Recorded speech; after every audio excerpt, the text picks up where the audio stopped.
अखिल भारतीय मराठा महासंघाचे संस्थापक क्रांतीसूर्य कैलासवासी आमदार अण्णासाहेब पाटील यांच्या पुण्यतिथी पंढरपूर येथे साजरी। नूतन आमदार राजू खरे, आमदार समाधान आवताडे, आमदार अभिजित पाटील यांचा अखिल भारतीय मराठा महासंघातर्फे सन्मान करण्यात आला। रक्तदान शिबिराचं आयोजन करण्यात आलं होतं। मराठा महासंघाच्या कार्यकर्त्यांचा सन्मान करण्यात आला। अखिल भारतीय मराठा महासंघ व सिंहगर्जना ग्रुप पंढरपूर शहर व तालुका यांच्या वतीने आयोजित करण्यात आला होता। यावेळी नागेश भोसले, वसंत नाना देशमुख, संजय साठे, शशिकांत पाटील, दीपक वाडदेकर, नाना पाटील, अर्जुन चव्हाण, जिल्हाध्यक्ष सचिन गंगथाडे, उपाध्यक्ष सतीश धनवे, जिल्हा संघटक संतोष जाधव, तालुका अध्यक्ष अमोल पवार, शहर अध्यक्ष रोहित चव्हाण, श्याम साळुंके, गुरुदास गुताळ, काका यादव, मराठा महासंघाचे कार्यकर्ते व नागरिक मोठ्या बहुसंख्येने उपस्थित होते। राजभाऊजी खरे साहेब यांना विनंती करतो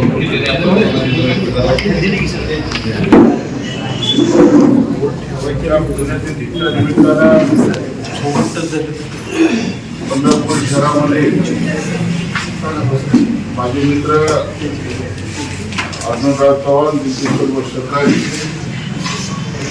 यांनी रक्तदान शिबिराचा कार्यक्रम आयोजित केला।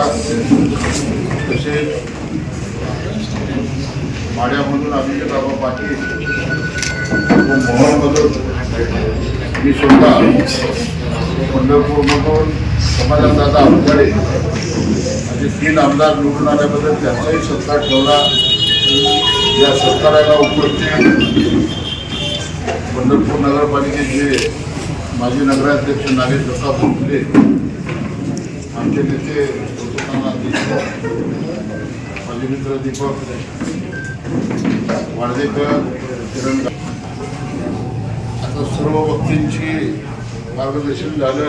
आपण लवकर सकाळी आलेला आहात, त्यामुळे आपला वेळ अधिक मी घेणार नाही।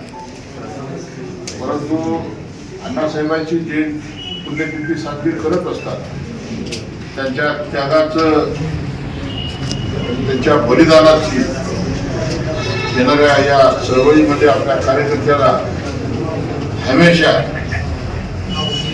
आठवण राहिली पाहिजे अशा पद्धतीचं काम अण्णासाहेबांनी या महाराष्ट्रामध्ये उभं केलं। अण्णासाहेब विधिमंडळाचे सदस्य होते, चिरंजीवी विधान परिषदेचे सदस्य। आपण नवी मुंबईमध्ये जर बघितलं तर वाशीमध्ये गेल्यानंतर अण्णासाहेबांनी आयुष्यामध्ये काय उभं केलं हे मुंबईतलं मार्केट पाहिल्यानंतर आपल्याला लक्षात येईल।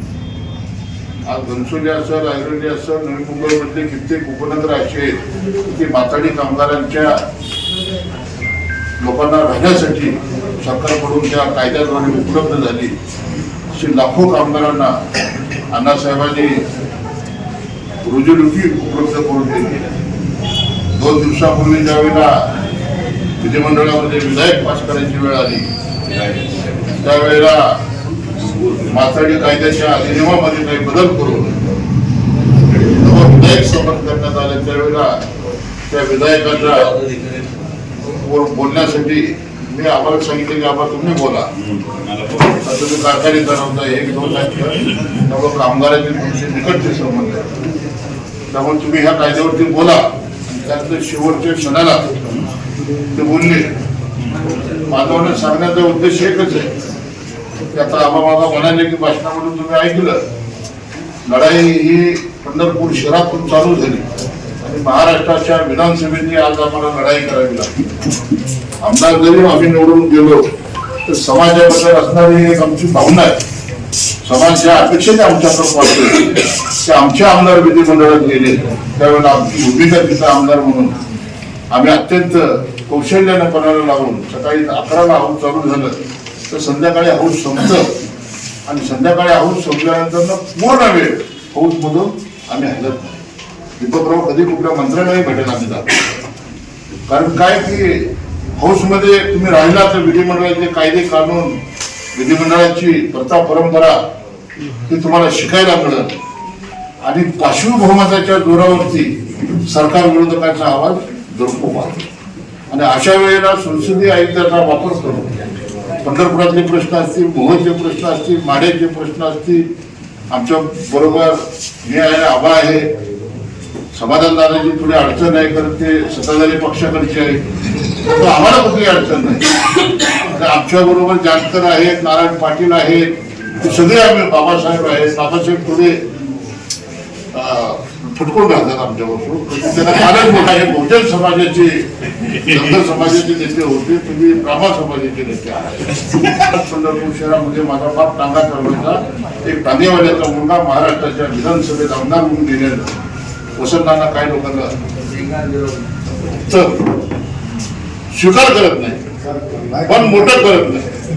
कारण मोदीची सभा झाल्यावर सुद्धा ही माणसं पडली आणि माझ्यासारखा कार्यकर्ता पहिल्यांदाच रुग्णाला विधानसभेत गेला. त्याच्या पाठीमागे आमची 34 वर्षाची चळवळीतलं योगदान आणि तब्बल 33,000 मतांनी आमचा विजय झाला. त्यामुळे काका असतील, नाना असतील, पण आज अण्णासाहेबांची जयंती असताना सर्व चौघांचा सत्कार झाला. त्यांनी समाजामध्ये आपण सत्कार का केला तर त्यांनी दिलेलं ते योगदान, अण्णासाहेबांनी समाजाला दिलेलं योगदान. आणि अण्णासाहेबांनंतर खेडेकर साहेब असतील, विनायक पेटे साहेब असतील, समाजामधल्या प्रत्येक घटका नेत्यांनी या समाजासाठी आपण काहीतरी देणं लागतो. या उदात्त भावनेतून हे मराठा आरक्षणाची चळवळ जिवंत ठेवण्याचं काम केलं आणि शेवटी गेल्या 3-4 वर्षामध्ये आपण पाहताय लाखो